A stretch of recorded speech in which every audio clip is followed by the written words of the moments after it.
Namaskar everyone. This is Captain Smita Gaikwad. I'm a former army officer and a researcher on left-wing extremism. I consider myself as a student of this subject, and I think I have just begun and there is a long way to go because it will be difficult to cover all the aspects in just 1 hour. So we start with today's topic, basics of Maoism. This is just an introductory session. What all things we are going to cover in today's session? We'll try and understand a brief history of Maoism in India. So when I say Maoism in India, that means specifically we are going to focus only on the events which happen in India. We are not going to take a look at different events across the world or in different states, different countries. Another thing is what Maoists want. That means what is their objective, what has been their objective since beginning. So we're going to take a look at that. And lastly, we are going to take a look at the impact of Maoism on the human rights of people of this country. So the whole presentation will be divided in these three phases. When we talk about Maoism, as per one of the articles by our National Security Advisor, Mr. Ajit Doval, Maoism is a classical model of fourth generation warfare. It is a warfare where the enemy is invisible and the battle is for the control of civil society through coercion, controlling the hearts and minds of people, or delivering results by redressing grievances of the people. So if we take a look at the events which took place in 60s in Naxalbari in West Bengal, so the Maoists or the Naxalites, they were known as in those days, when they started working in Naxalbari, their objective or their agenda, they said, was to give land to the tillers, to make sure that the peasants get their dues. So they started this particular movement giving an impression that they were actually working for the rights of people. Later on, when they entered Dandakaranya, that was in 80s. So in Madhya Pradesh or Chhattisgarh or Maharashtra, in all these states, they started with the cause of giving right price to the Tendupatta, the people, the tribal who used to collect Tendupatta and the contractors used to pay them. So the Maoists said that whatever compensation or whatever amount is paid to these tribal for collecting Tendupatta, that has to be multiplied. That was almost tripled. So like, for example, if initially they were getting X amount, after because of Maoists, they started getting triple X, that is the triple of that amount. So Maoist, or as we said, as it is shown in on the screen, that in this fourth generation warfare, the battle is for the control of civil society. Now, how that control can be achieved? Firstly, the attempts would be to achieve that control by winning hearts and minds of people or delivering results by redressing grievances. If that does not work, then through coercion, by forcing people, by terrorizing them, by forcing them to obey orders. And exactly that is what happened in all parts of the country, wherever the Nakshal movement or the Maoist movement started. Now, another aspect which is mentioned in this particular article was the enemy is invisible. What does that mean? That means that it is difficult to recognize the enemy. The enemy exists and it is difficult to identify that person as an enemy. Just to give you an example, generally we take the recent events of Elgar Parishad. So on 6th of June and 28th of August 2018, few people were arrested in Elgar Parishad case, and they were arrested for their links with the CPI Maoist, which is a proscribed terrorist organization. Now, when they were arrested, there was a group supporting these people. Some of them actually were supporting because they believed in that ideology of Maoism, and some of them were supporting because they thought that these people were actually believing in democracy and they were just involved in betterment of the governance through their dissent. So the point is, in this particular warfare, the biggest challenge is identifying enemy, recognizing the enemy. Another challenge is once the enemy is recognized or the action is taken against that enemy, the Maoist propaganda mechanism is so strong that they try to create an impression that the enemy is not actually enemy, but a well-wisher of the state or doing something for better governance or better democracy or working for better democratic cause. So this is another challenge of this warfare. Thus, Maoism is a warfare where enemy is invisible and the battle is for control of civil society. With this as a context, let's move ahead. When we think of Nakshal movement in India, generally it is divided into three phases.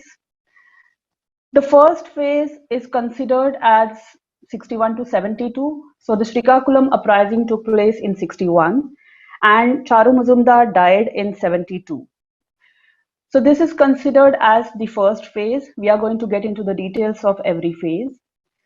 Another phase is considered from 80s to 95, People's War Group, generally known as PWG.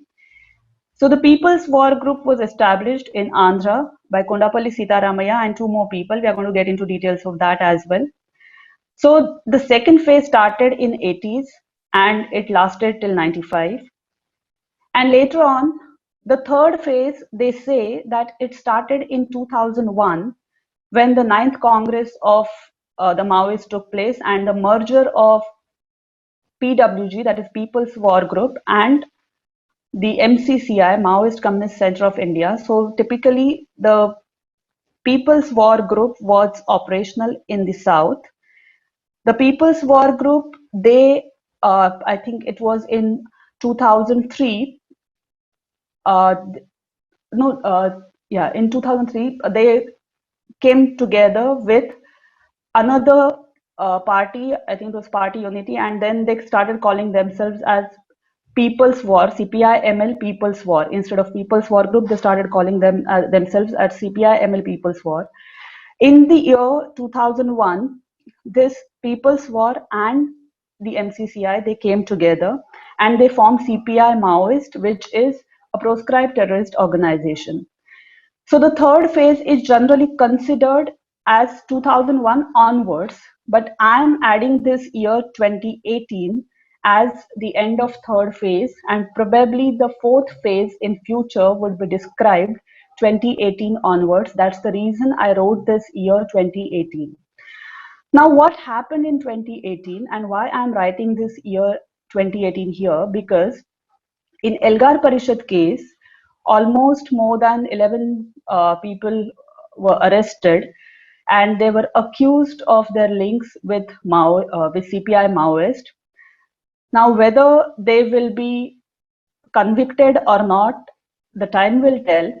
However, in my view, 2018 onwards, the CPI Maoist fourth phase, we can describe it as a fourth phase, and the approach and the progress of this particular movement or this particular terrorist organization will change, and that's the reason I am writing this year 2018 here. Now, let us get into the history. Before we get into the history, we need to understand the geography of the location. All of you must have heard about Siliguri corridor, which is also known as the chicken neck. So this part is typically West Bengal. This is Sikkim. This Siliguri corridor is on the tri-junction. On one side there is Nepal, another side there is Bhutan, and the third side is Bangladesh. So this chicken neck or the Siliguri corridor is strategically very, very important for India. And China also has been eyeing this particular area since 60s. In fact, in 65, when there was a war going on the Western Front, China tried to create pressure for India through their movements on this front. Apart from that, we all heard about 62 war. There was another important battle which took place in 67. It was the Nathula and Chola. So these two the Nathula Pass and the Chola Pass. So these two locations were targeted by China in 67. So if we take a look at Naxalbari uprising, so before that 67 war, there were certain movements or there were certain actions taken by China in Northeast. One of those actions were support for the Naga insurgency and also for the Mizo insurgency.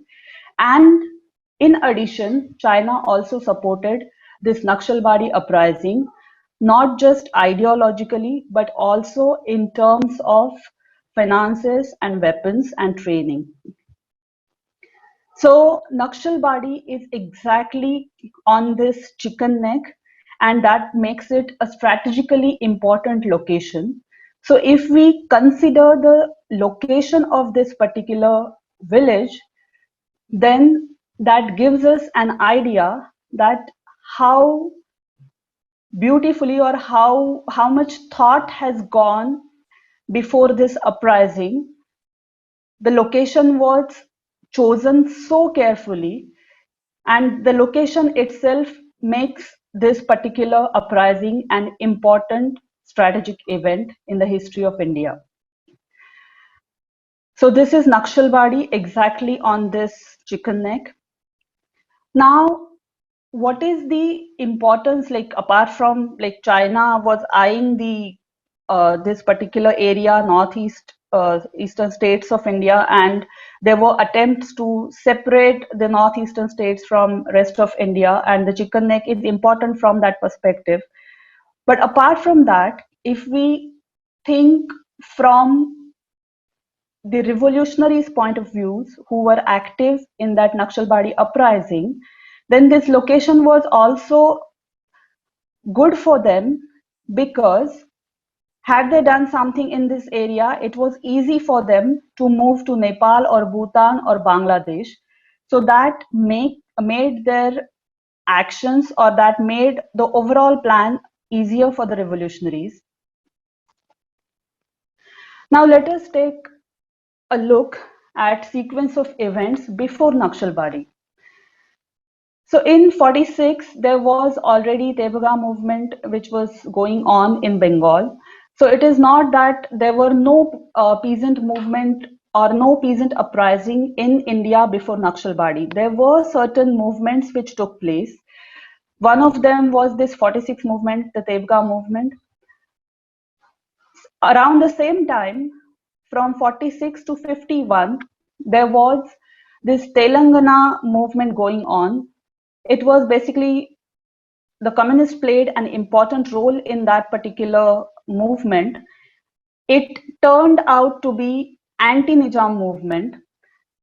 It is said that during this particular Telangana movement or the Telangana resurrection, the Maoists or the communists realized the importance of the Chinese approach over the Russian approach. What does that mean?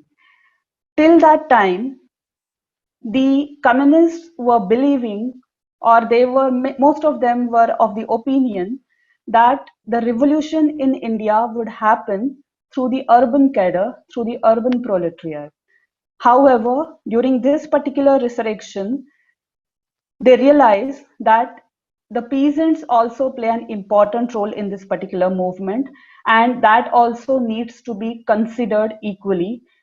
And the importance, or if somebody asks that when exactly the Maoist thought started in India, then we can consider that tactically this particular Telangana resurrection gave an idea or bring focus towards that idea that the approach for revolution in India needs to consider the Maoist or the Chinese approach. That means the role of peasants in the revolution. In 61, there was this Srikakulam Girijan insurgency which was already going on. In 66, in Bengal, there was this Kisan conference which was held in Burdwan. The background of the Nakshal uprising, we can consider it starting from here. When this particular conference was held and few leaders from the Siliguri team went there to attend this particular conference, that time, after coming back, Charu Mazumdar and others who were present for this conference, they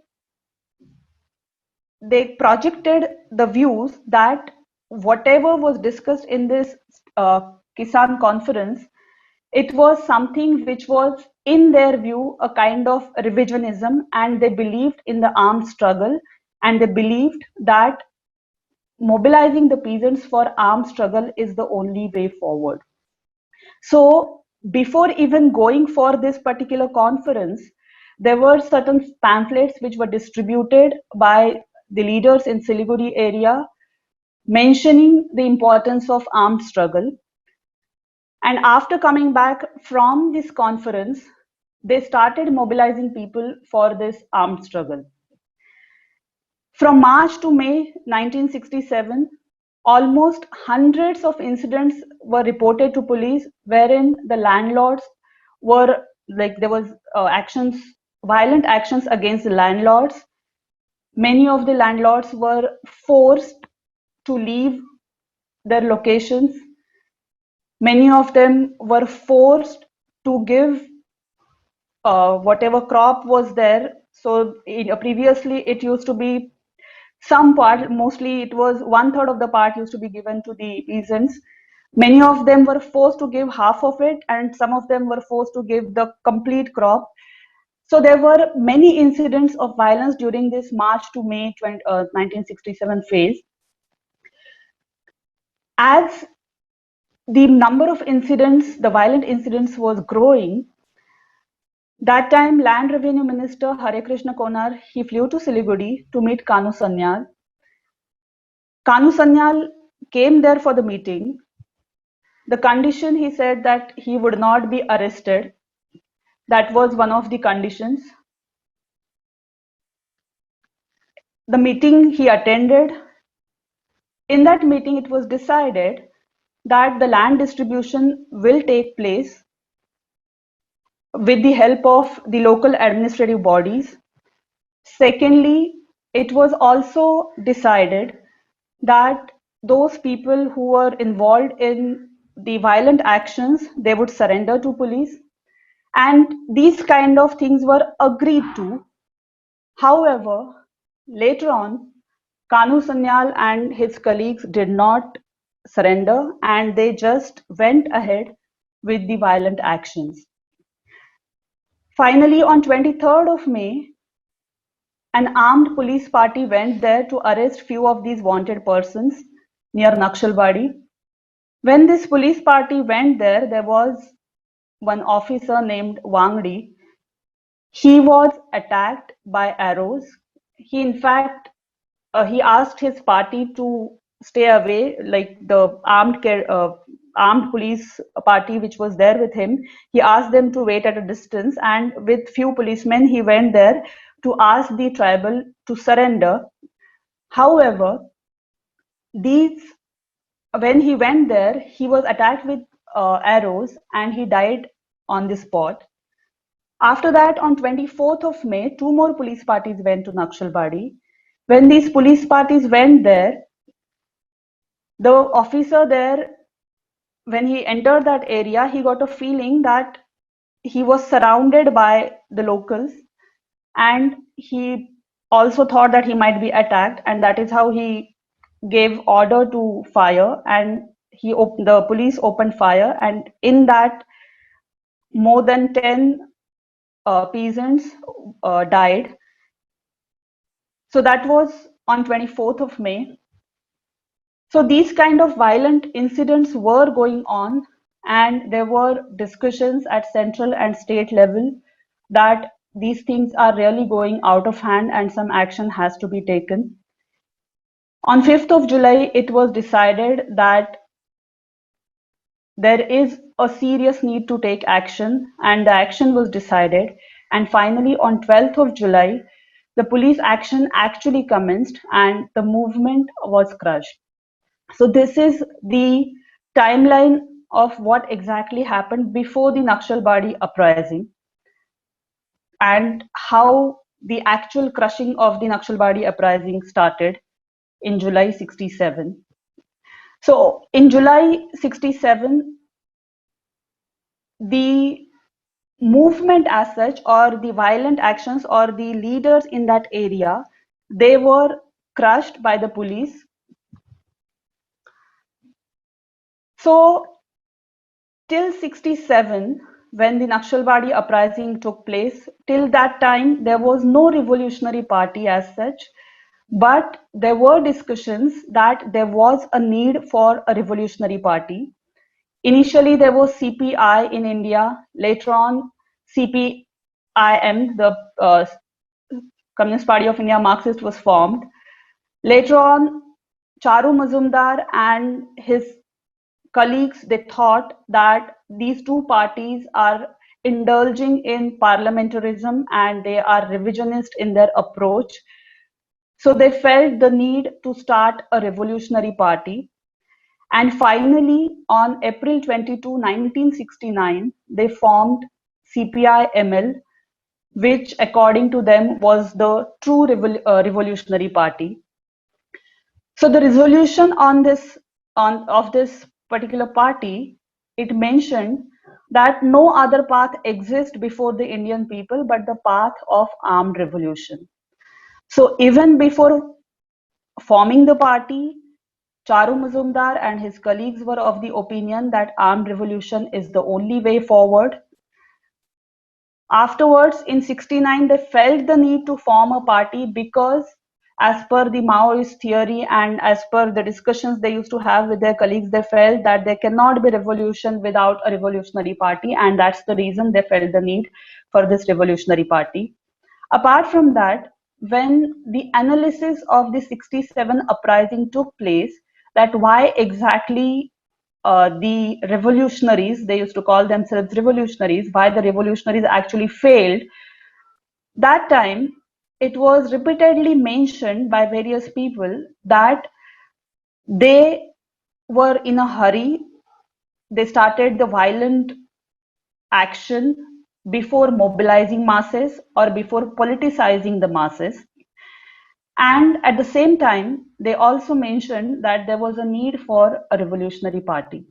So in this process, this revolutionary party was formed. It was actually formed on April 22 in 1969, but it was declared in Calcutta on 1st of May 1969 by Kanu Sanyal. So in this whole uprising of Naxalbari, Charu Mazumdar was one of the leaders. So the brain was Charu Mazumdar. Kanu Sanyal was looking after the organizational aspects, and Jangal Santhal was the person who was actually involved in mobilizing the masses. So the resolution of the party said that the first and foremost task of our party is to rouse the peasant masses in the countryside to wage guerrilla war, unfold agrarian revolution, build rural base, and use the countryside to encircle the cities and finally to capture the cities and to liberate the whole country. So if you see, in case of CPI-ML, the emphasis has been on the guerrilla warfare, the emphasis has been on the agrarian revolution and building of rural bases. Charu Mazumdar, in that period, he was in a hurry to create an environment in the country wherein there will be revolution all around. He even declared that by 75, the revolution in India would be complete. He even went on to the extent of saying that he who has not dipped his hand in the blood of class enemies can hardly be called a communist. This thought of Charu Mazumdar was not supported even by the Chinese Communist Party. Charu Mazumdar was highly influenced by the Chinese party. He was highly influenced by Mao. He even used to say that China's chairman is our chairman. After the Naxalbari uprising, Charu Mazumdar and his colleagues were invited by Mao. They met him. After meeting Mao, Mao extended ideological support, and even beyond that, he also extended training and other support to this particular party. On Peking radio, after the Naxalbari uprising, it was mentioned that the front paw of revolutionary movement in India has started, and the revolution has started under the leadership of Mao. Later on, when this during 69 till 72, Nakshal, though the uprising of Naxalbari was not that great success, however, the thought of Naxalbari was spreading across India. Charu Mazumdar visited different locations to mobilize people, to encourage them to take up the guerrilla type of actions. Most of the actions were violent actions. More than organizing and mobilizing masses, Charu Mazumdar's emphasis was more on the violence. Finally, in 70s, Indira Gandhi, the Prime Minister that time, she initiated Operation Steeplechase, in which army, police, they worked together and they crushed this movement. Charu Mazumdar was arrested in July 1972 itself. He was arrested. He was in prison and he died there only. After Charu Mazumdar's death, people thought that this Nakshal movement is over. So Charu Mazumdar's death marked the end of first phase of the Nakshal movement in India. So it actually started in 60s and it went on till 72. After his death, there was a lull for some time. There were different groups operating in different parts of the country with different names. There were already different factions of Nakshals operating. People started their own factions because of either ideological differences or because of the urge for power as a leader of the movement. After this, another important phase was formation of People's War Group, that was in 80s. So in December 72, Kondapalli Sitaramaiah, KG Satyamurthy and Suniti Kumar Ghosh, these people formed an organization called Central Organizing Committee, COC CPI ML. After that, their focus was mainly on mobilizing and organizing masses and avoid violence till the party was strong enough. Many people from the communist movement who were of the opinion that violence or the armed struggle is the way forward, they had slight differences with Charu Mazumdar. They were of the opinion that first the masses needs to be organized, they needs to be politicized, and after that the phase of violence would come. So Kondapalli Sitaramaiah, KG Satyamurthy, Suniti Kumar Ghosh, these people were of the same thought process, and their focus was on mobilizing and organizing masses and avoiding violence till the party was strong. In 77, Kondapalli Sitaramaiah was arrested in Nagpur. He was released on bail, he jumped bail and then went underground. After this, he was also arrested in 82 and also in 90s he was arrested. Second time when he was arrested, that time also he escaped from one of the hospitals. So this Kondapalli Sitaramaya, in April 1980s, he broke away from this COC and he formed PWG. The important role or the important aspect of PWG was PWG actually focused on mobilizing people through different front organizations. When the concept of urban Maoism or urban Naxalism was being discussed, recently it was repeatedly mentioned that this is a new phenomenon. This is not exactly a new phenomenon. The Maoists have realized this, and especially people like Kondapalli Sitaramaya, they realized the importance of front organizations in urban areas to support the revolutionary bases in the countryside. So Kondapalli Sitaramaya played an important role in formation of students organizations like Radical Student Union, Radical Youth League. Apart from that, they also formed certain revolutionary organizations of laborers, revolutionary organizations of peasants, and the focus was mainly on mobilizing people and organizing them politically.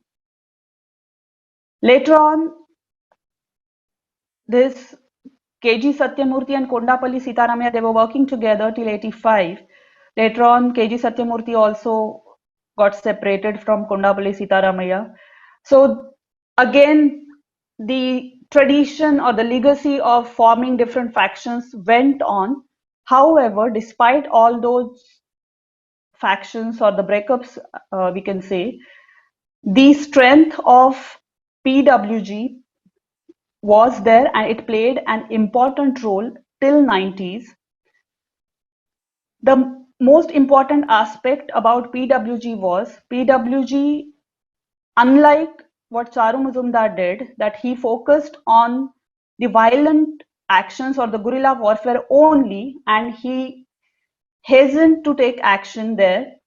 PWG, however, focused on organizing masses, politically sensitizing them, politicizing them, and then simultaneously they also were involved in violent actions, but they made sure that mobilizing and organizing was the first step before going ahead with the violence. So this phase went on till 90s. After that, again, there was a lull. 2001 onwards, there was something called Coordination Committee of Maoist Parties and Organizations in South Asia. So one of the important aspects or one of the important events that took place in South Asia in 2001 was this Coordination Committee of Maoist Parties. At the same time, PWG and MCC, so this MCC was Maoist Communist Center, which was operating mainly in Bihar, Jharkhand, or West Bengal areas, and PWG was typically operational in the south, that is Madhya Pradesh, Andhra, Maharashtra, now Chhattisgarh, all these areas they were operational in. So both these organizations were declared as terrorist groups under POTA. In 2003, MCC and RCCI, that is Revolutionary Communist Center of India, both these organizations were operational in North. They merged together to form this MCCI, and later on in the year 2004, this PWG, People's War, and MCCI, they came together and they formed CPI Maoist. So this is just a quick, brief journey of how the Maoist organization or how the Naxal movements actually evolved over a period of time in India. There has been almost more than 40 Naxal organizations in India.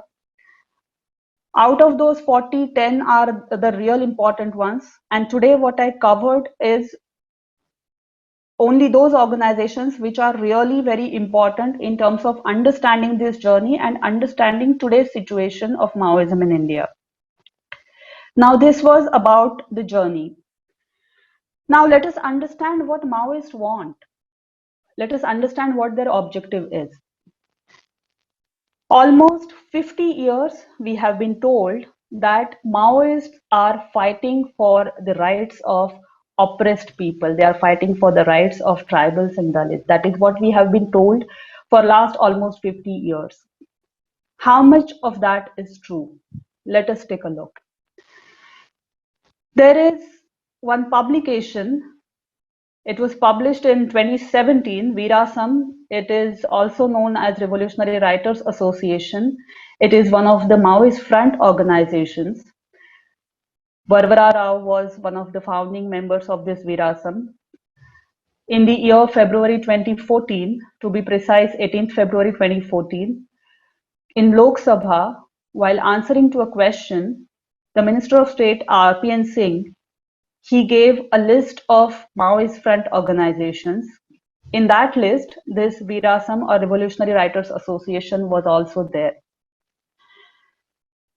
So this Virasam organized a seminar in 2017 on the occasion of 50 years of Naxalbari revolt.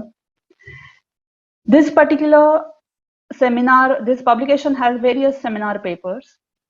One of the papers says that Naxalbari was not merely a struggle to take over the land.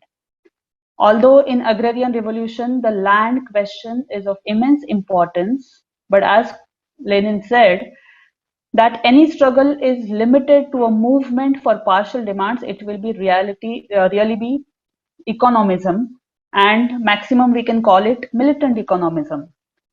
However militant it may be, the Naxalbari struggle, the question of seizure of state power came forward in a concrete form. Simultaneously, it made the strategy and tactics of Indian revolution clear.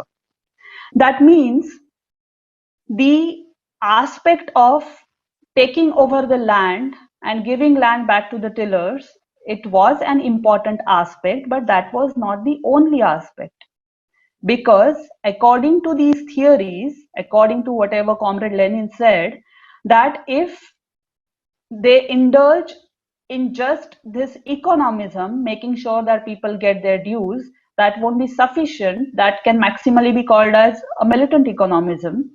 So according to them, what was important was the seizure of state power. So in Naxalbari struggle, the question of seizure of state power came forward in a concrete form. That is what this seminar paper says. In one of the articles, it is also mentioned in the same seminar papers that the lesson of Naxalbari is the real application of the lessons of Mao. So what are those lessons? To establish base areas in villages, such revolutionary bases will one by one form a chain around the cities in such a way that the enemy will not have a path to escape.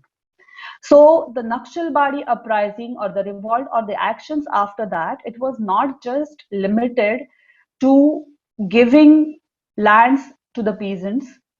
It was much more than that, and the important aspect in that was seizure of political power.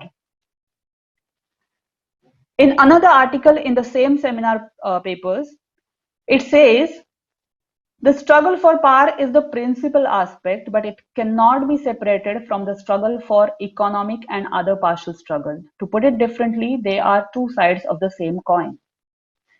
Let us understand one important aspect here. If somebody wants to give back the rights of the oppressed people, if somebody wants to make sure that the tribals or the Dalits, they get their rights or they get their dues, there is no need to take up arms in hand. Why the Naxalites need to take up arms in hand is because their objective is not to give rights of the people. Their objective is mainly seizure of political power. Whatever they have been doing, the main aspect, the principal aspect is seizure of political power. And they do not want to do it through the electoral means. They want to do it only through the protracted people's war or through the armed revolution, as they call it. There is a book called Revolutionary Violence versus Democracy. In that book, there are different articles written by people like Varvara Rao, Anand Teltumbde, Professor Hargopal. In one of the articles, Varvara Rao says Jantana Sarkar, an alternative model of development. So what is this Jantana Sarkar? So the governance model, according to Varvara Rao, which is run in the so-called liberated zone of Bastar or Dandakaranya areas.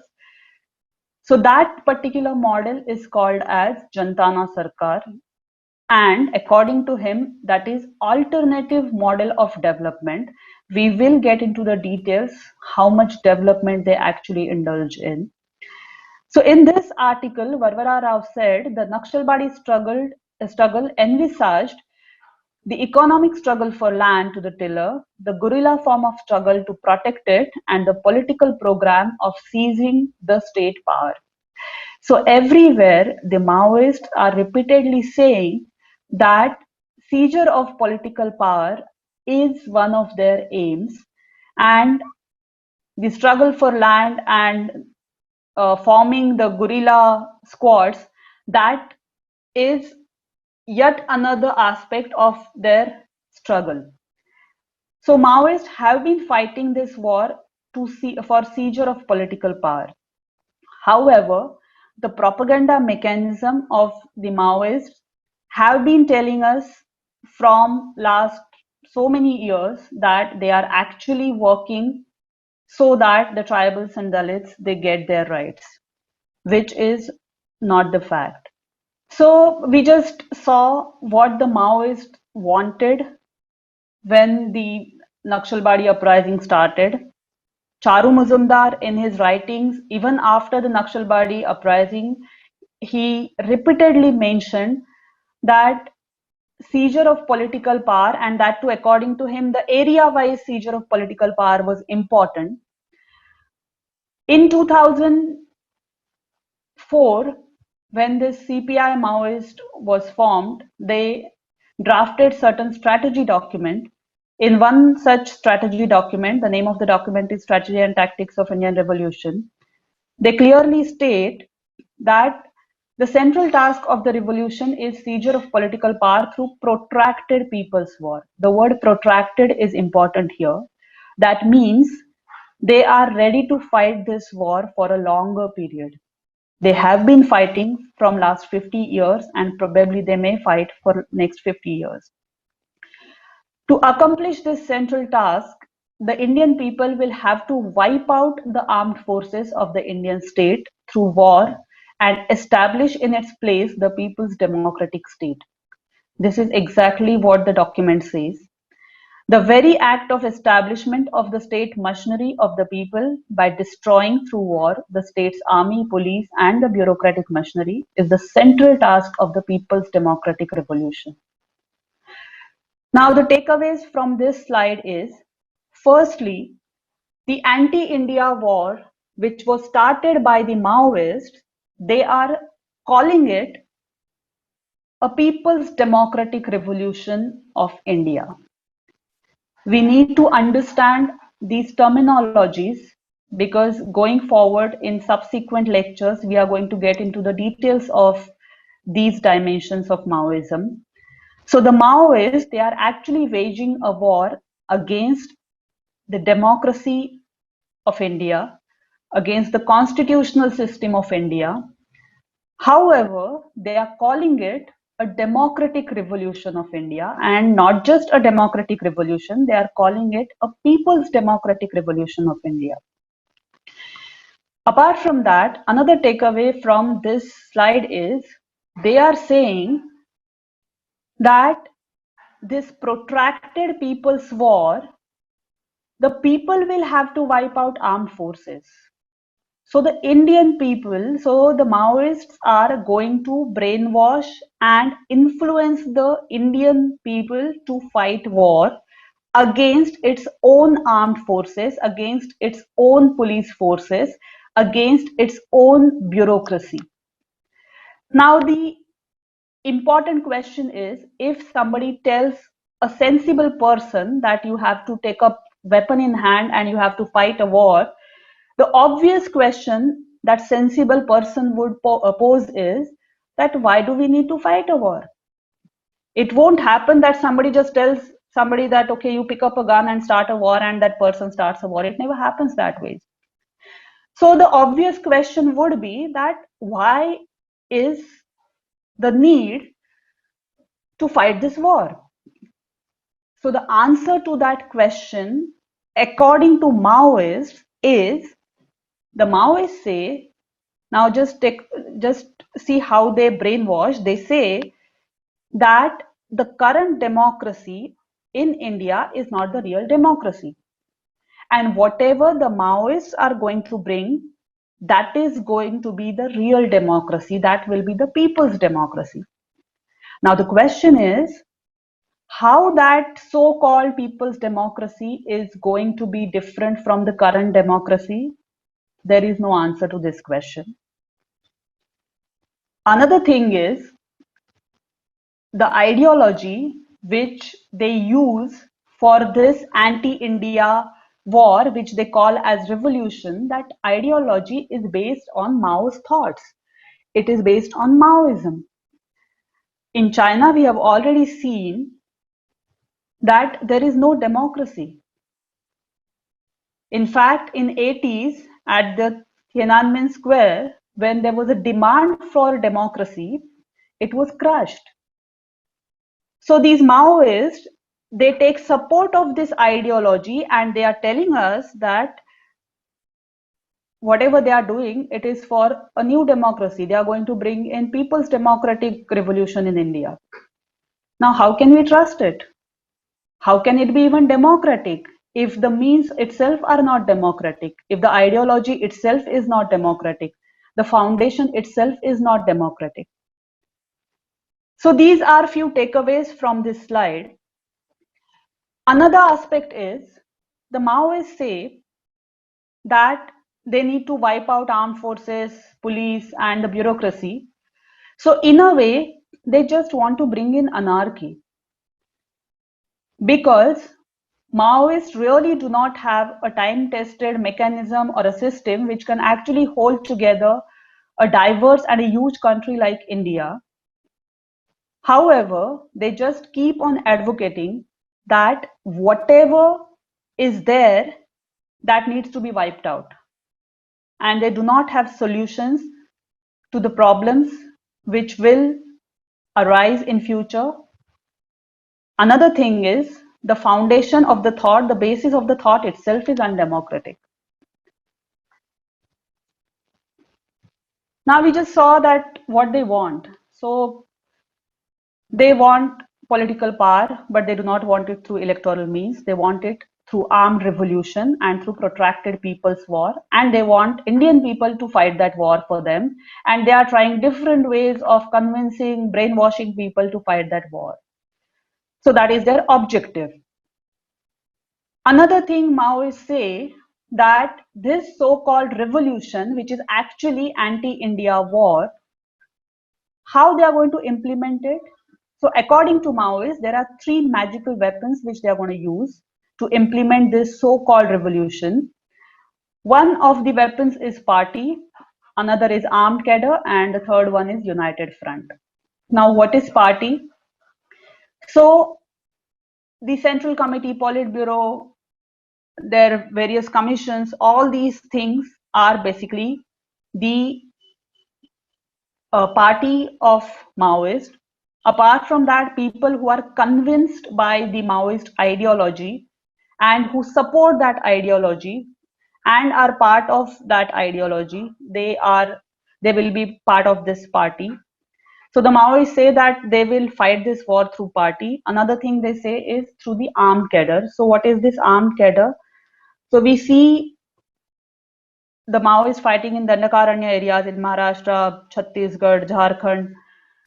In all these areas, we see people with weapons in their hands fighting against the CRPF or police. So that is their armed cadre. So the Maoists say that they will fight this war through their party, through their armed cadre. And the last and the most important thing is through the United Front. So what is this United Front? This United Front is a network of front organizations which the Maoists have laid across the country. So this United Front, according to them, is one of their magical weapons. So the Maoists are going to fight this war with all these three things. Many times people think that only those who fight with weapons in their hands are Maoists. That is not the case. In our subsequent lectures, we are going to get into the details of other dimensions of Maoism, in which we are going to get into the details of this United Front and Party also. But one thing we need to understand, and it needs to be registered, is that Maoists do not just fight with weapons, they fight through various means. And this United Front, which is a network of front organizations, those front organizations may be operational as an organization working for various causes. For example, some organizations may be projecting themselves as working for student cause, some may project themselves as working for women cause, some may project as working for Dalit cause, some may project as working for tribal cause. So there are a variety of causes these Maoists project themselves as working for, and they formed various organizations. Some of the organizations are in the framework of democracy, some of the organizations are on the edge of it, some of the organizations are, they do not fit in the framework of democracy. So there are various organizations. All those organizations, we will be getting into those details in the subsequent lectures when we look into the urban perspective or the urban strategy of Maoists. So these are the three magic weapons through which the Maoists plan to fight this anti-India war, anti-democracy war, anti-constitution war. Now, another important aspect, it has been told to us for 50 years that Maoists are actually working for tribal, for their well-being, for their betterment. Is that really the case? The question is Maoism actually for tribal, or the tribals are just used for Maoism? Let us take a look. We did one project. Universal Declaration of Human Rights is the foundation document of almost all the international conventions and covenants based on human rights. So in this Universal Declaration of Human Rights, there are different articles. Some of them are civil and political articles. Some of them are economic, social, cultural rights. And there are some general articles and some concluding ones. So we tried to understand what kind of impact the Maoism or the Maoist actions have on the human rights of tribal in Dandakaranya area. And to our surprise, it was found that the Maoists, who sometimes also project themselves through their front organizations as the saviors of human rights, actually violate the human rights of tribal immensely. Almost all these articles were violated by Maoists. We are going to just go through some of these examples. Right to life is the very basic human right. सबको जीने का अधिकार है. These Maoists, they violate the right to life of the tribal. Many times tribals are just targeted, they are accused as police informers and they are killed in their people's courts. The people's courts are such that there is no evidence required, there is no witness required. A gun is put on the head and a person is asked that whether this fellow is a police informer. Obviously, the person knows that if he says no, he would be shot instead of that person who is accused as a police informer. So the person says that yes, he is a police informer, and then the police informer is shot down. So very ruthlessly, in a very cruel manner, tribals are killed by the Maoists. And for what reason? They just say that a particular person is a police informer, so we killed that person. Another thing is there have been instances that people were killed as police informers, and later on, the Maoists just issued press release saying that it was their mistake. Their sources gave them wrong input, and the person who got killed was not really a police informer. Now, the thing is, they have already killed that person. After that, they come up with such press release.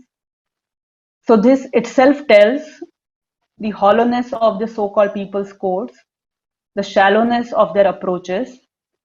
Beyond that, it also tells that how carelessly these Maoists treat the tribals. However, their propaganda mechanism, their propaganda teams, they keep on projecting that the Maoists are actually working for the tribals. Had that been the case, just take a look at the table. It says that 14,430 people have been killed from 99 till 2019. We do not have numbers before 1919. And these are just the numbers which came on record. Sometimes people do not even report the cases because of the fear of getting killed by the Maoists. If the Maoists were really bothered about the tribals, they were really bothered about the well-being of the tribals, they wouldn't have killed them for these kind of things. The photo on the left-hand side is a photo of a small girl. She was, I think, hardly 8 years old. She was going with her mother, and for nature's call, she just went on roadside. And there she happened to step on IED, that is improvised explosive devices, and she shattered into pieces. She died on the spot. What was her mistake? The only mistake was she took birth in that area. That was the only mistake she had. These Maoists, they lay these IEDs, improvised explosive devices, because of which many times the innocent tribals also get killed. They lay these IEDs especially for the police or the CRPF. However, these innocent tribals have always been the victim of these IEDs. Right to take part in a government, it's a very basic right. There were instances, in fact, last month, in the month of July itself, there was a case in Dantewada that the collector happened to visit a village, and he with his staff visited the village and asked what the villagers want. The villagers told their demands. They said that road chahiye, ye chahiye, wo chahiye. The Maoists came to know about it, and because the villagers told these demands to the collector, so that was kind of showing faith in the governance or in the government, the Indian government, which the Maoists did not like. So the Maoists ill-treated and they even beaten those people there just for asking certain development related or just projecting or presenting that these are the things which we want. That is the level of terror. On the screen, the photo which you see, that is photograph of a deputy Sarpanch, Patru Durge from Gadchiroli, who was killed few years back by the Maoists. What he wanted was just a lift irrigation project in his village. For that project, he came to Mumbai. The photo on the rightmost photo on the top, it is his photograph which he clicked in front of Gateway of India. Because he came to Mantralaya, he came to Mumbai, and he projected his requirements, he was killed by the Maoist. What was his mistake? The only mistake was he just wanted development in his village. So that is the status, that is the situation in those areas. And the people who say that they are the human rights activists and they actually speak for the tribal rights, they never speak on these issues. That is the most surprising thing. These are certain examples. You can see the photographs on the screen. When the government constructs road, the Maoists force villagers from nearby areas to dig those roads so that vehicles cannot pass. The leftmost photograph is how Maoists destroy the government infrastructure in that area. Again, in the month of July 2020, there was one incident which took place. Road construction was over in that area. I don't recollect the name of the village now, but it was, I think, in Dantewada itself. And after the road construction, the Maoists asked the villagers to dig that road. So in the similar way, these roads are dug here. In the photographs, you can see. So when the Maoists asked those villagers, the villagers denied. The villagers said that we need those roads. That is our need. We need this development.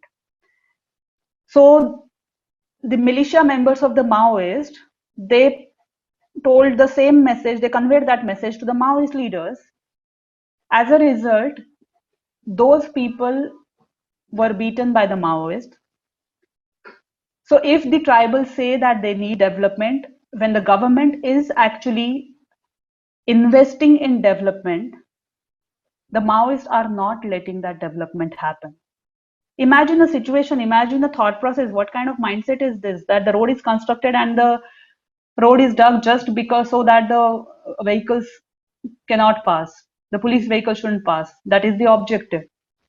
Why the Maoists are doing this? The only reason they are doing this is so that their so-called safe bastions do not get affected and their control in that area does not get affected. That's the only objective. They are not bothered about the well-being of the tribal, about the development the tribals need.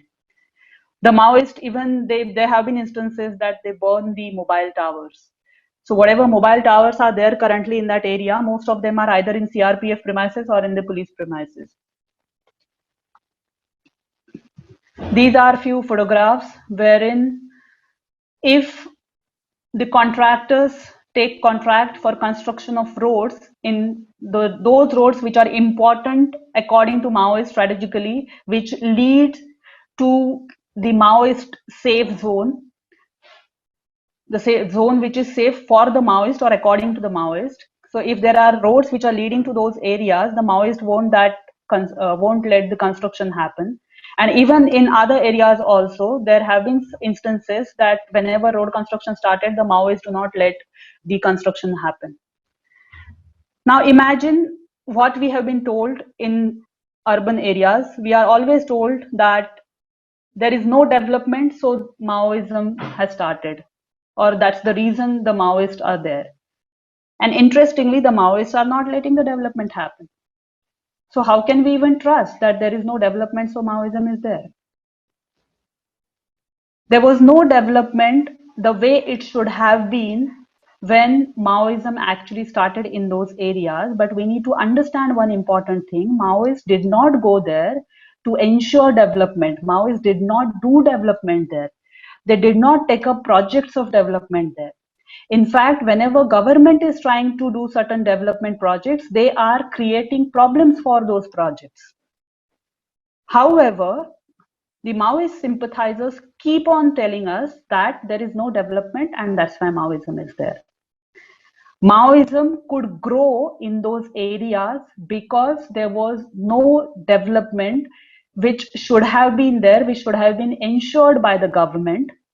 However, Maoists did not go there to ensure that development. Maoists went there so that they can establish safe bases which can be useful for them in their so-called revolution, which is actually an anti-India war. The photographs which you see on the screen, so what happens is, because of the Maoist threat, the contractors are not ready to take contract of road construction.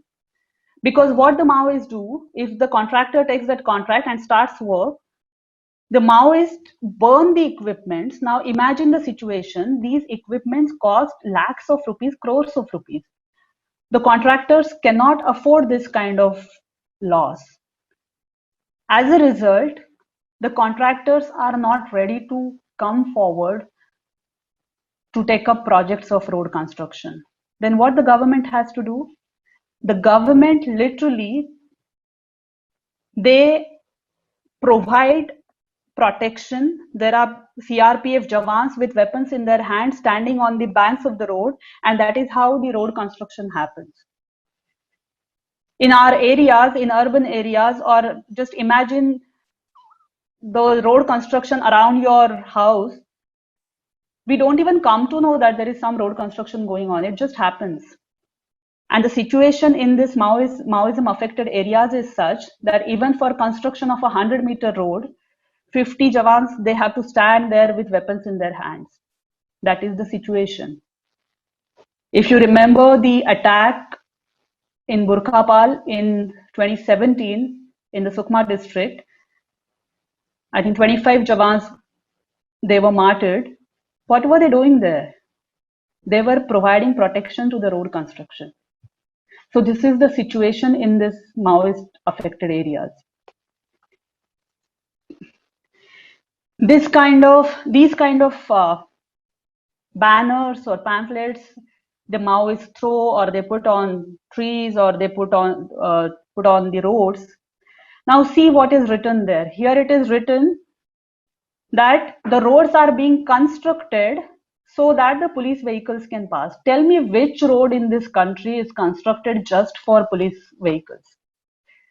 Obviously, whenever any road is constructed, all people are going to use it. It is not just for government vehicles or for the police vehicles. It is obviously for the local people there, the tribals also. However, the Maoists keep on opposing it, saying that the road is being constructed only for police vehicles. The Maoists oppose flag hoisting on 15th of August and 26th of January. They force people, not just us, they force people to celebrate it as a black day.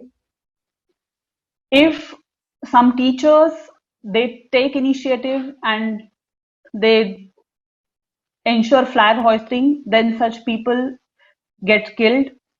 That kind of threat, that kind of terror, the Maoists indulge in.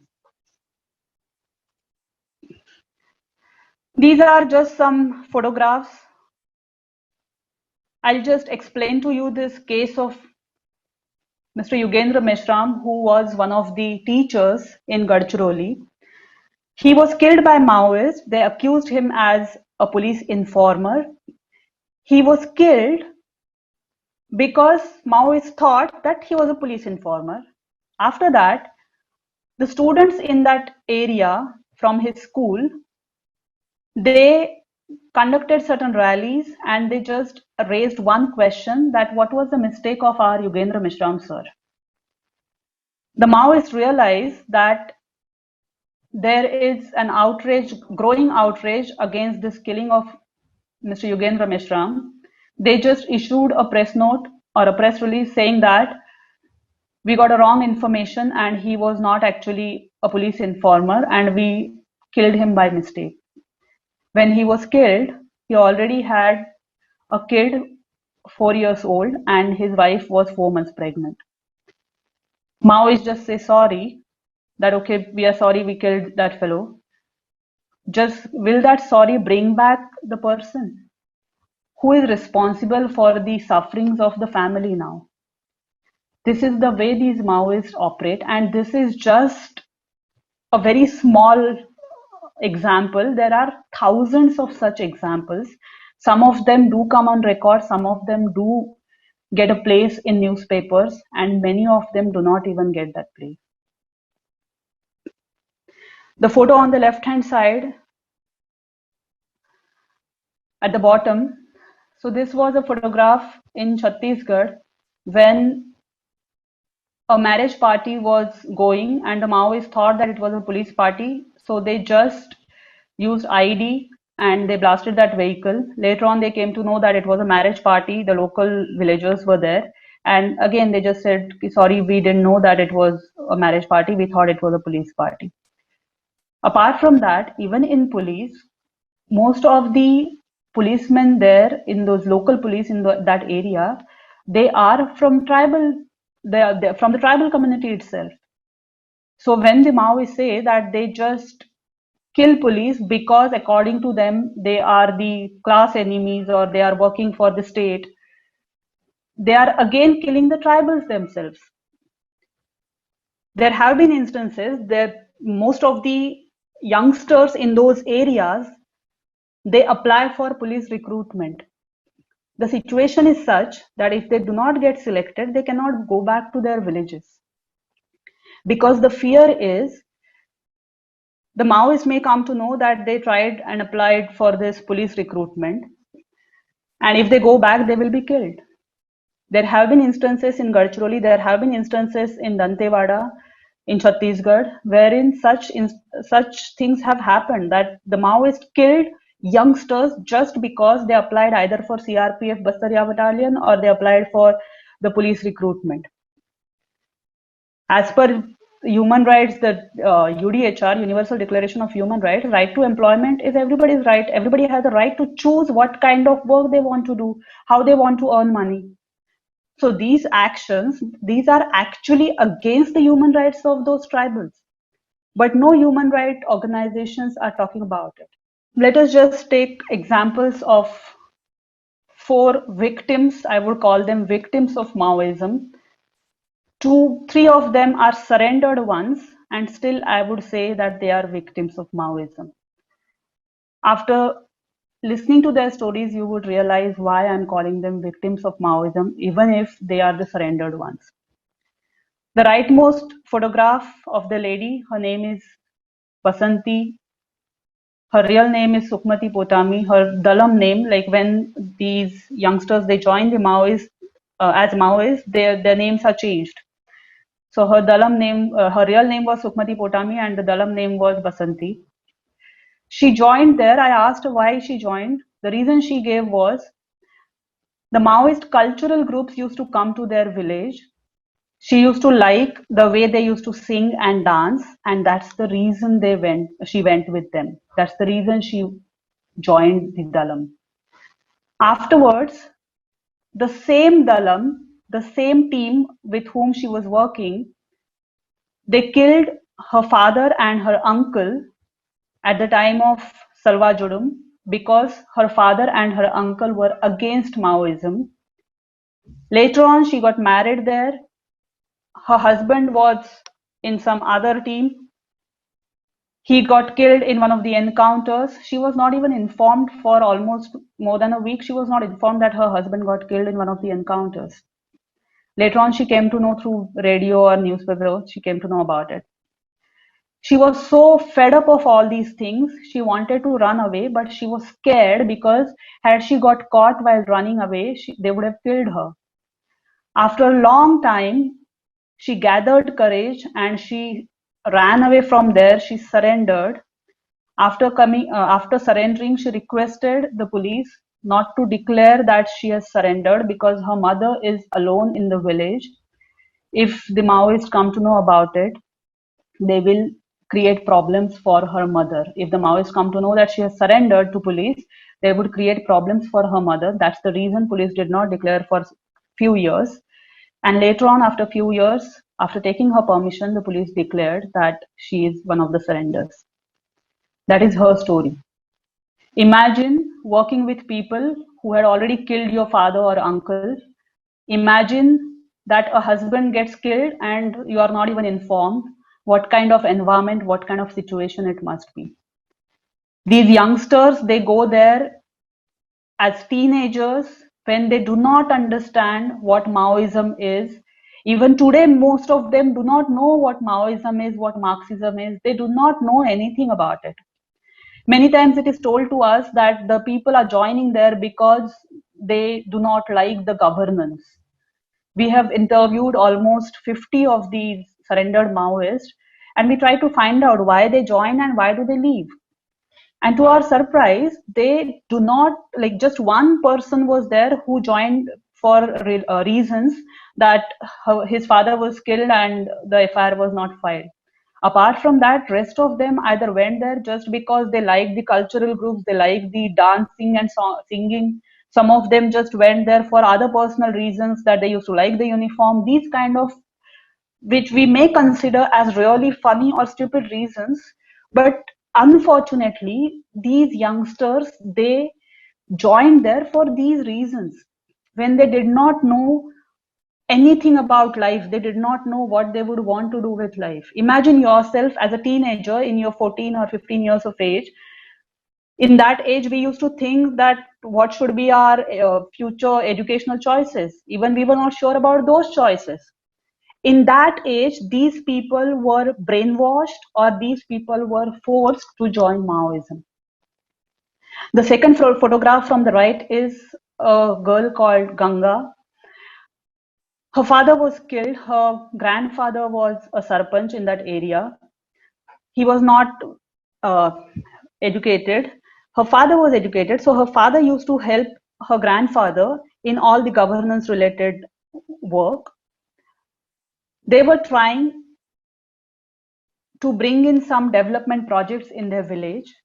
Maoists did not like that, and that's the reason one fine day they just surrounded their house. Ganga was telling she was sleeping, she was hardly 3-4 years old. She was sleeping next to her father. The Maoists came, they took her father and grandfather away from their house. Her mother and her Ganga, both of them were locked in their house.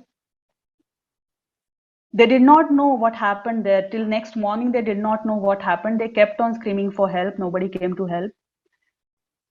Her father, in the morning when they went there and checked, her father was killed with a big stone, and her grandfather, they injured him by inserting something, some edgy thing into his neck. What was their mistake? They were just trying to bring in some governance related project through some welfare schemes. The third from right is a surrendered Maoist. His name is Bhagat Jhade. When we asked him why you joined Maoism, he said that the Maoists used to come to our village. They asked the villagers who is the most sincere person in this, sincere youngster or the committed youngster in this area. So people told his name. So the Maoists started giving him different responsibilities, like buying some stuff from some shop, buying shoes for their cadre, buying some other logistical requirement for their cadre. So he used to just do that work. And in that process, they brainwashed him and they asked him to join. Why he left? To your surprise, his brother was to join police forces. The Maoist asked his brother that he should work in police and actually help the Maoist, which his brother denied to do.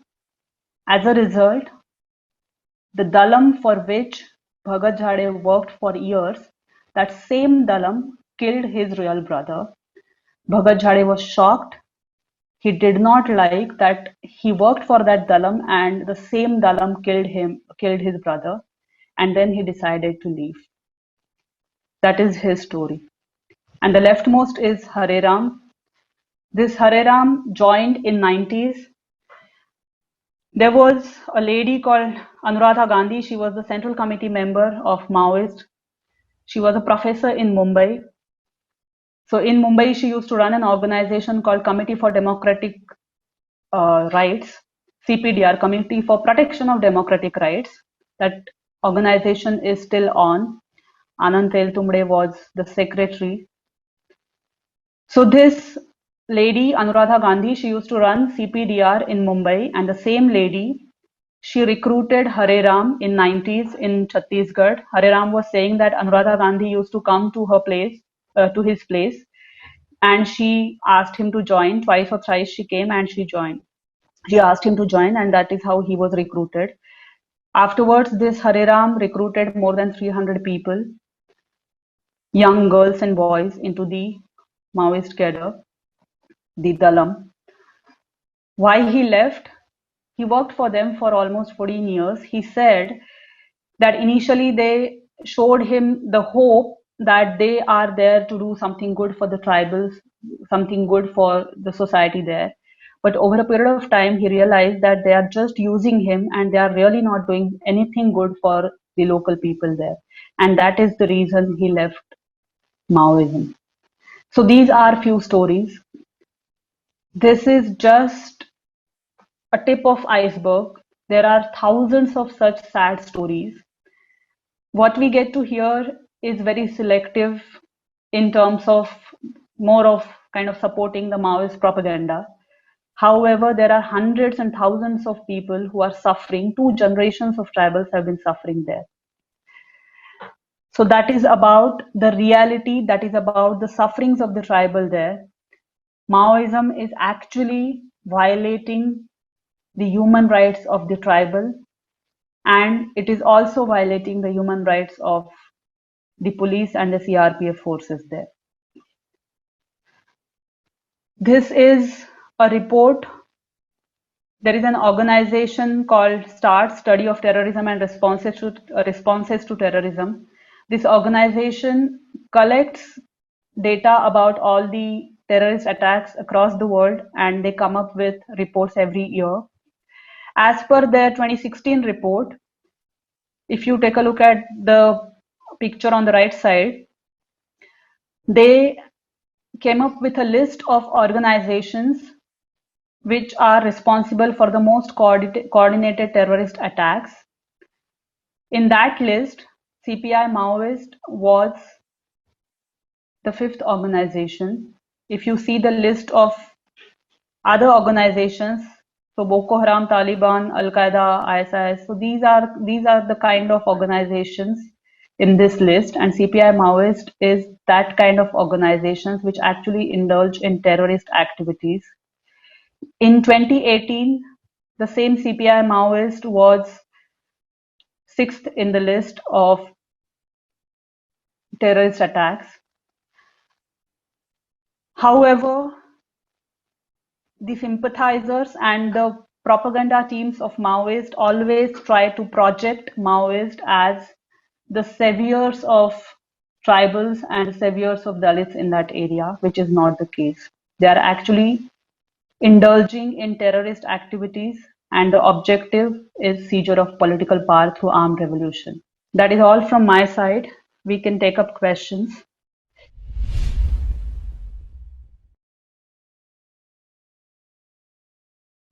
See, the question is, we all know that RSS was banned thrice by the government,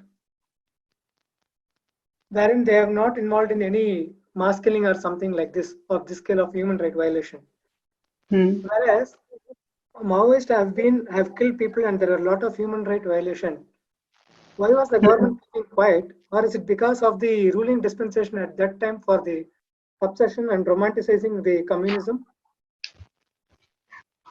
Firstly, during the time of Indira Gandhi, when she was the Prime Minister, she actually took a very strong stand against the Maoists. In 92 also, the Maoist organizations, I think PWG was banned in 92 also. I think MCCI was also banned that time. I'm not very sure about MCCI, but PWG was surely banned. So it is not that these organizations were not banned, or even if you see the initial slides which I've shown, so in that also exact year I'll tell you, when these organizations were banned under POTA, and that time it was 2002. Even in 2002 it was banned, and if you remember, the Prime Minister that time, Dr. Manmohan Singh, he very categorically said that the biggest internal security threat is this Maoism. So one thing is, yes, I would not say that there were political aspects were never involved. There have been instances when certain Maoist organizations were given a free hand or the ban was lifted, but after some violence took place, again the ban was imposed. So those kind of things have happened in the past.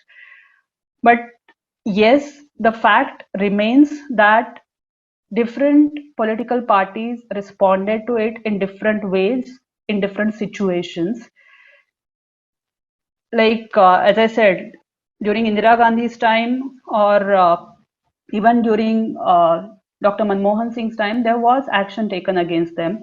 However, later on, there have been certain regional parties which, at the time of elections, they kind of showed some soft corner. Those kind of instances have happened.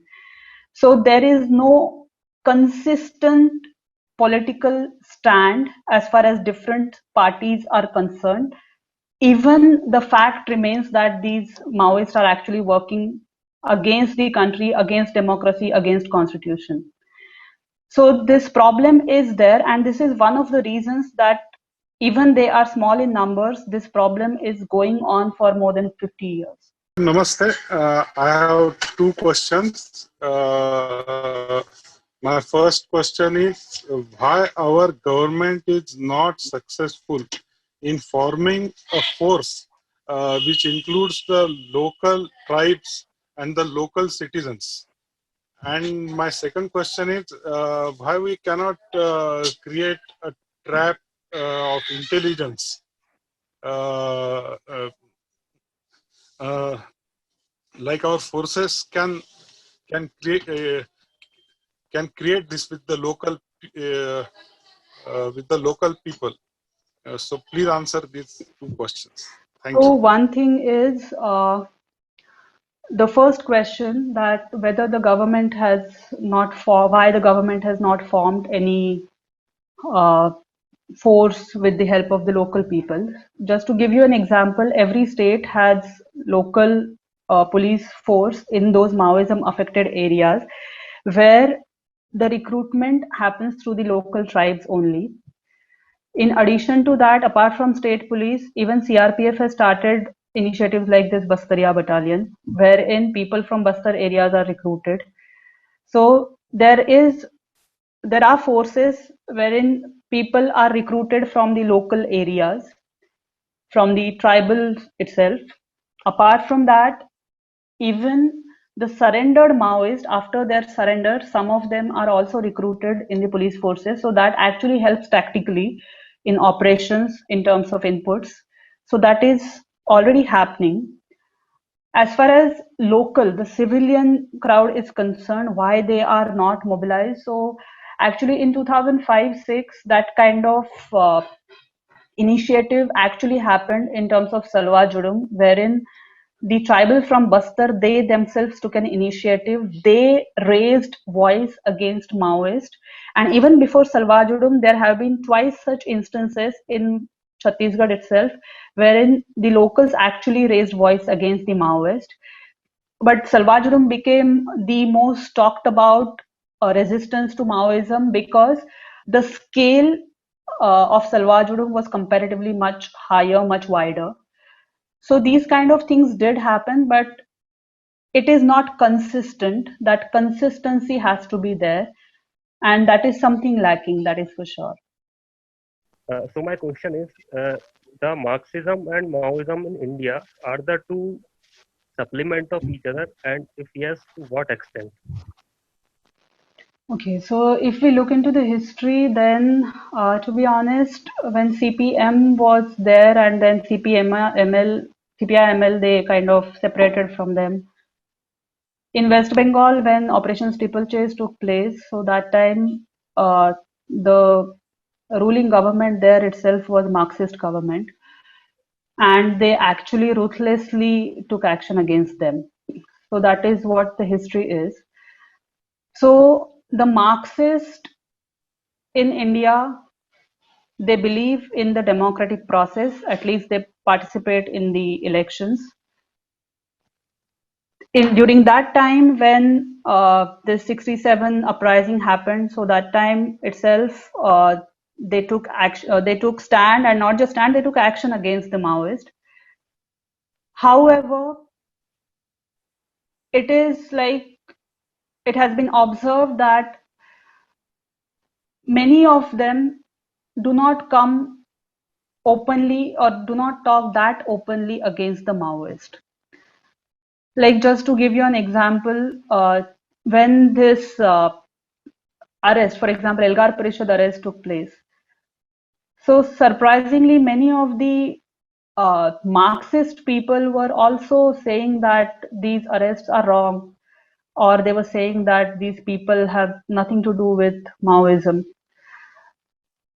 Let the court decide what it is. And apart from that, people like Varvara Rao, they themselves have been clear, openly saying that he is the PWG ideologue. He himself has given several interviews as a PWG ideologue, as a Maoist. And despite that, if some of the Marxists are saying that he's just a human rights activist, then that is something surprising. So in the past, the Marxists, they have they followed the democratic process. They believed in the electoral process. They did follow that journey. They did follow that process for political power, and they did take action against the Maoists. However, recently it has been observed that many of them do not talk that openly, or do not sometimes they show some sympathies, not all of them, but some of them. They do show sympathies towards Maoism. I hope I answered your question. I have two questions. How these groups funded? How as we all know, the chemicals, even the small AD chemicals, are not easy to get from market. How this much quantity they are getting illegally, even in this country? Is there politically influenced political people are support Maoism? I have one question. Okay, so your first question is like how they are funded, and the second question is whether political support is there. So I will answer the second question first. So as far as the political influence or the political support, so I will not say that there is no political support, and at the same time I will not say that all the politicians of all the parties support. So it is like it varies from situation to situation. Many times politicians do take stand in support of Maoism for their own benefit, for their own political interest. There have been such instances, and it is not just recently, it has been happening from 80s. So that answers your second question, that whether political parties or politicians support. Another thing is like how do they get funded? So there are different ways. One is they do extortion. So like for example, these contractors of Tendupata contractors or whatever mining happens in those areas. So they do extort, they do indulge in extortion. They even take money from the government employees operating in that area. Apart from that, they do get money from different like there have been instances that through different organizations the funding happens. Just to give you an example, when this Koregaon arrest, in reference to Bhima Koregaon case, when the arrest took place, so during the same period, Chhattisgarh government, the Chhattisgarh police, they arrested a guy from Bangalore. So he was running his own microfinance company, and he was raising money. He was accused of raising money for the Maoist through that company from different countries. So these kind of networks are there. So these are different methods of getting money. In our subsequent lectures, we will be getting into the details of this. So this is kind of an introductory session, so we did not get into the details of other aspects. But surely in future, if you follow the subsequent lectures, you will get to know the details of these, the funding also. This person is asking that there is a CPI ML office currently open in Calcutta. Mm-hmm. And there are then organizations, film platforms like People's Film Collective, which do monthly screening of propaganda, and now even in schools and slum areas in Kolkata. Question one, is how do they how are they still allowed to operate? Are they not illegal? Are they not, their association with violent movements not attributed, and then how are they allowed to operate? So first thing is like as per the NI Act and as per UAPA, the CPI Maoist and its front organizations are proscribed organizations. Now what happens is when one particular organization is banned, they just open another organization. So it is difficult to keep a track. That is one thing. Second thing is there are certain organizations which we are going to get into those details when we talk about the urban perspective and the United Front in subsequent lectures. So there are some organizations which actually operate in the ambit of democracy. So it is really difficult to take legal actions against them. So though CPI Maoist and the front organizations are banned, however, proving it in the court that this particular organization is working for CPI Maoist, is working for a terrorist organization is a big challenge.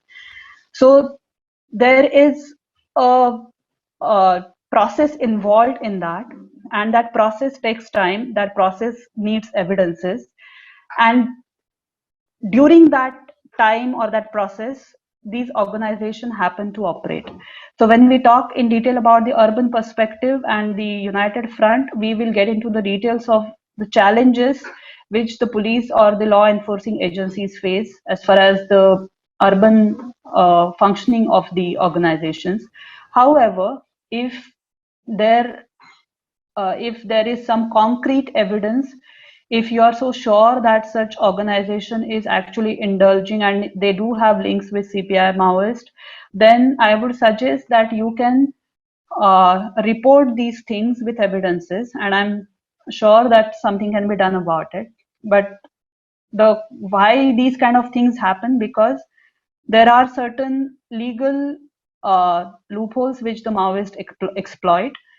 And the legal process, while it is going on, the Maoists keep on working. And till the time it is proved that that particular person is working for CPI Maoist, or that particular person or that organization is working for CPI Maoist, they generally operate.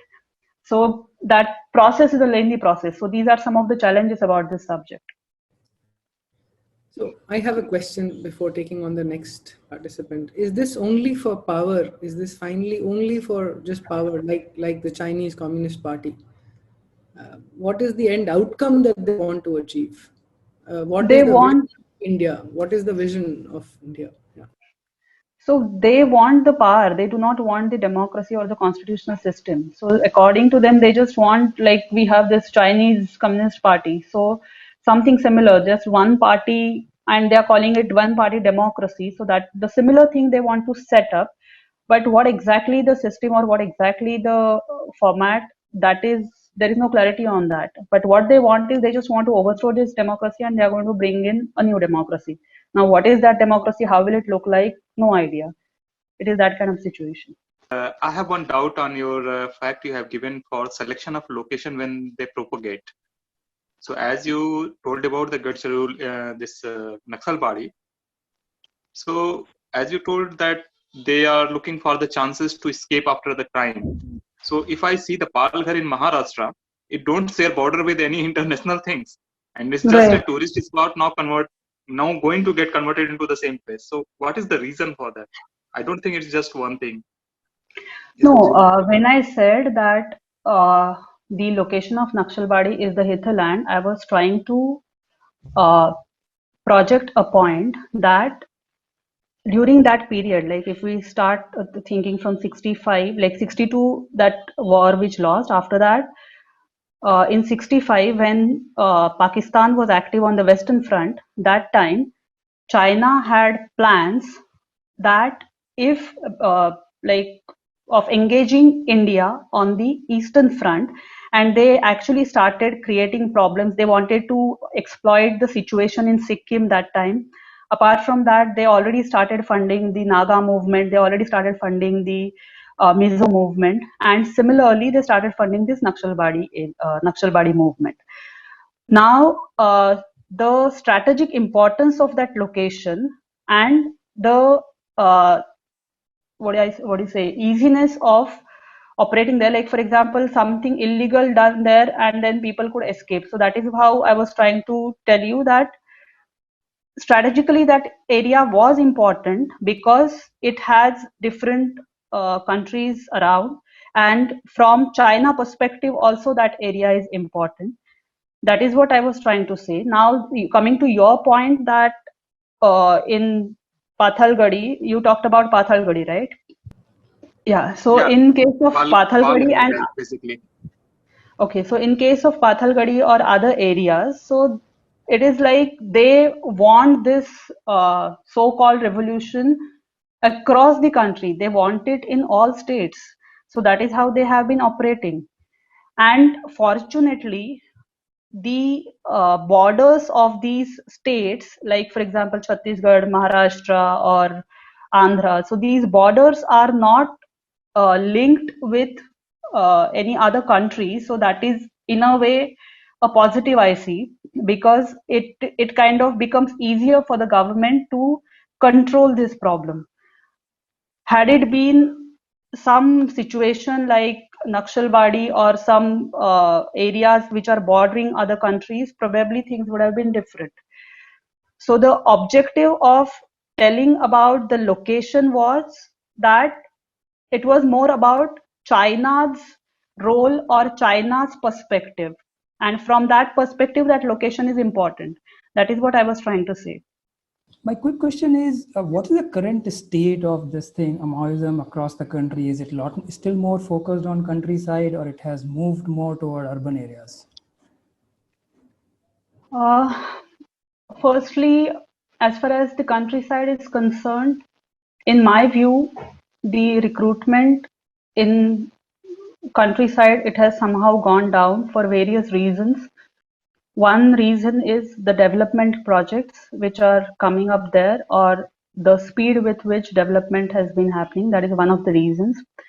Second thing is the connectivity also makes a difference. So through connectivity, like for example, through mobile, if we talk about, so people get connected with the outside world, which was, though physically they are not connected, but virtually they do get connected. So things become easier, the exposure changes. That in a way helps. Third thing is two generations of Maoist, two generations of tribals, they suffered. They have seen Maoist violence. They have seen what their relatives or what their neighbors have gone through, and that is something has already that is one of the reasons why the recruitment has gone down. So now this is about the recruitment aspects. So as far as the recruitment has gone down and the number of encounters have gone down, so do we say that number of encounters are less, so that means a particular area is Maoism free? In my view, probably recruitment can be one of the parameters to decide whether the effect of Maoism has gone down or not. Secondly, whether encounters can be one of the parameters, somehow I have a question about it. I won't say it confidently that encounters, if the number of encounters are more, that means Maoism is on a higher side, or the number of encounters have gone down, that means Maoism has lowered. So at least that won't be one of the parameters in my view. The reason being, because many times Maoists prefer to lie low when they are not that strong, or if they think that the opposition or their enemy is strong. That is the reason I say that probably encounters may not be a parameter. It can be considered with several other parameters. So considering these aspects, whether the Maoism has gone down in countryside, in some areas yes, in some areas cannot comment. That is what I would say, instead of saying that it has not gone down. Whether it has increased in urban areas, so the Maoists, they came up with this urban perspective. So urban areas have been important for them otherwise also, like since beginning. But after the formation of CPI Maoist, they started focusing more on the urban areas. So their certain activities or their actions increased in urban areas. They formed certain committees to focus more on urban areas. So that is how their actions have started going up since this formation of CPI Maoist. So that is my take on this. Government had said that the Maoist affected districts have come down from 126 to 90. And this was a report, if I'm not wrong, in 2015 or 16, something like that. Do you know if it has gone down further, or and what does it mean to delist districts which are not Maoist affected anymore? Are they fully under government control now? No Maoist activity there? I think instead of making a generic commit, I think it will be better if I talk about specific things. So probably in my subsequent lectures, we can focus on those aspects. Like for example, as I said, that just less violence, does that mean Maoism is over? So that's a question I have. I'm really not very positive about that answer.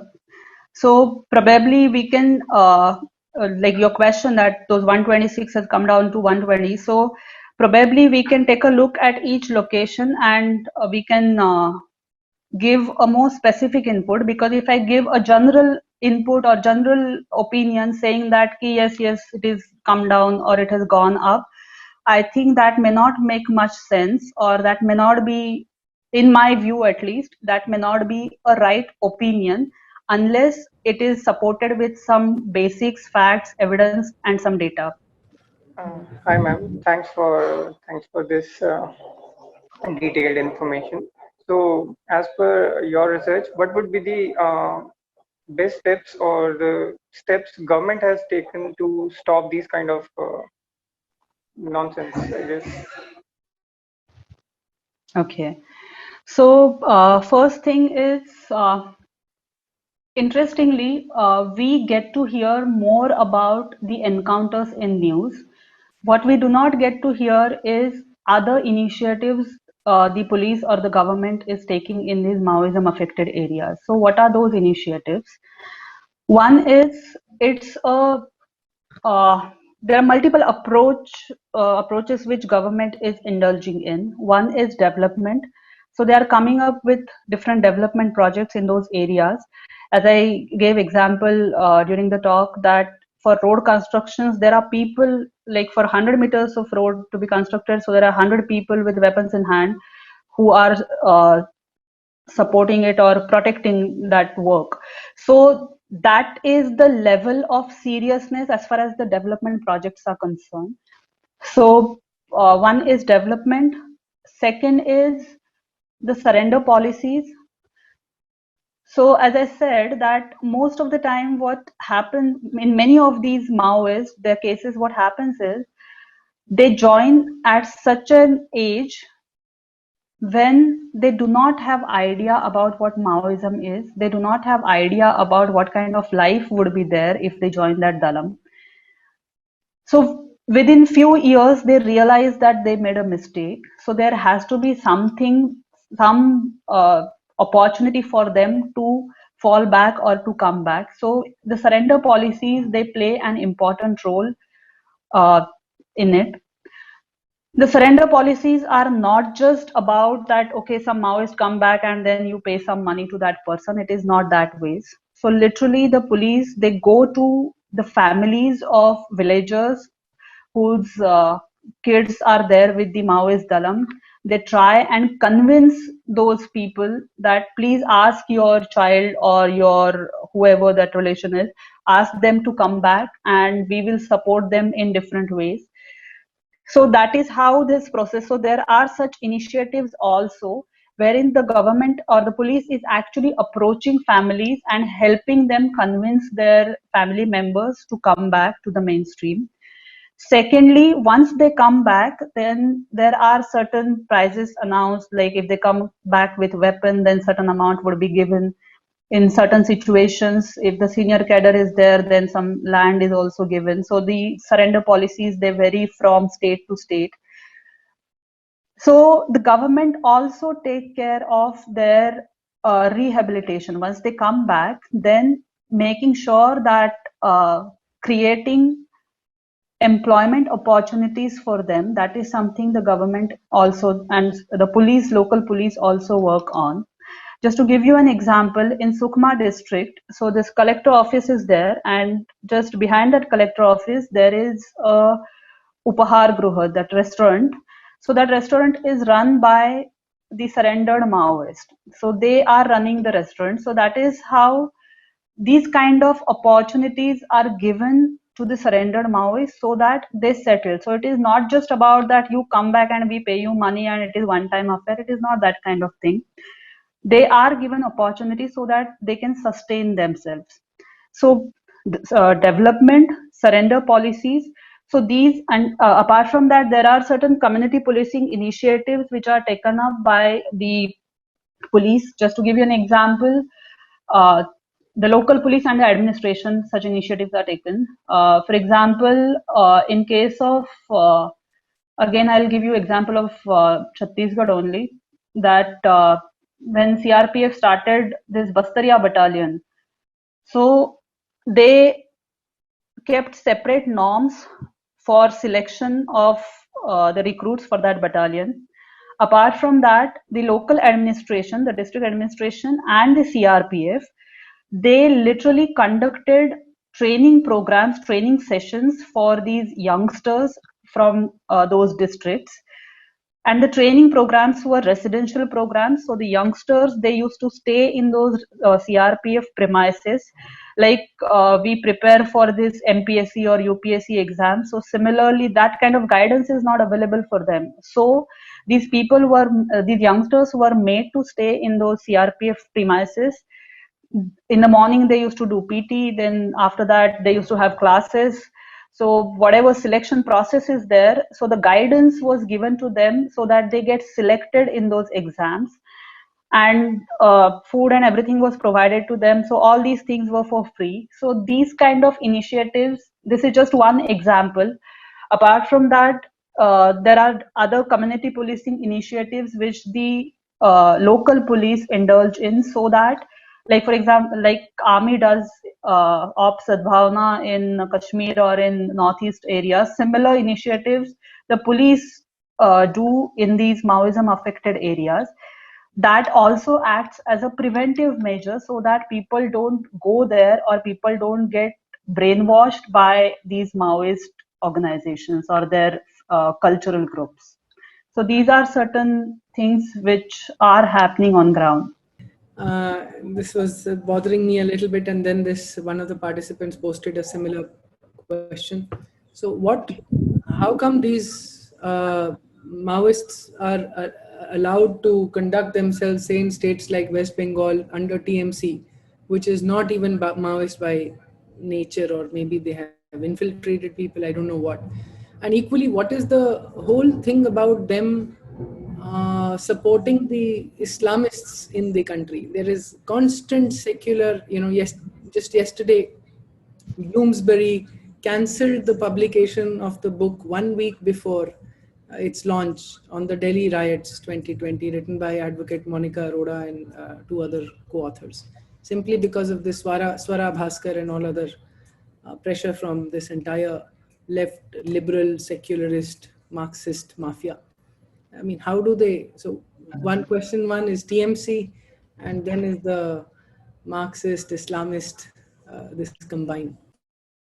See, as I said earlier also, that unfortunately for political interest, many of these Maoist groups, they enjoyed the goodwill of a few politicians. And it is not just in West Bengal, it happens in different states. It has been happening in different states. And that is one of the major reasons why we are still fighting with this menace after 50 years.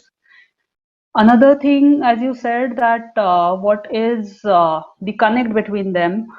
There was one interview, very interesting interview.